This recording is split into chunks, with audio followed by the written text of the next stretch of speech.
Nagpapatuloy ngayong araw ang kagawaran ng edukasyon sa lungsod ng Iriga para sa Alternative Learning System or ALSA sa ika-19 na panrehiyong ALS encampment para sa mga out-of-school youths and adults ngayong buwan ng Pebrero na nagsimula noong Lunes, ika-24 hanggang Biyernes, ika-28 ngayong taon.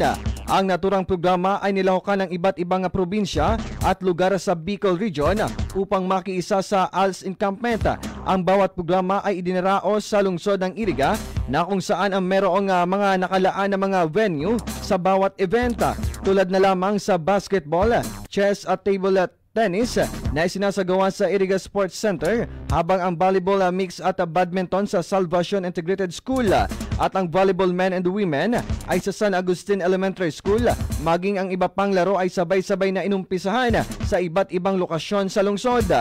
Layunin ng encampment ng ALS ay isang programang pang-edukasyon na inilunsad ng Department of Education upang sa karagdagang suporta at pagkakaisa ng mga mag-aaral. Ang ALS encampment ay isang mahalagang programa na naglalayong matulungan ang mga mag-aaral na mapabuti ang kanilang akademikong kasanayan, karakter at kasanayan sa buhay. Samantala, labis naman ang pasasalamat ng mga lumahok na galing pa sa iba't ibang lugar sa suporta na ipinapakita ng lokal na gobyerno ng lungsod sa pangunguna ni Mayor Rex Cuba Oliva upang maidaos ang naturang programa.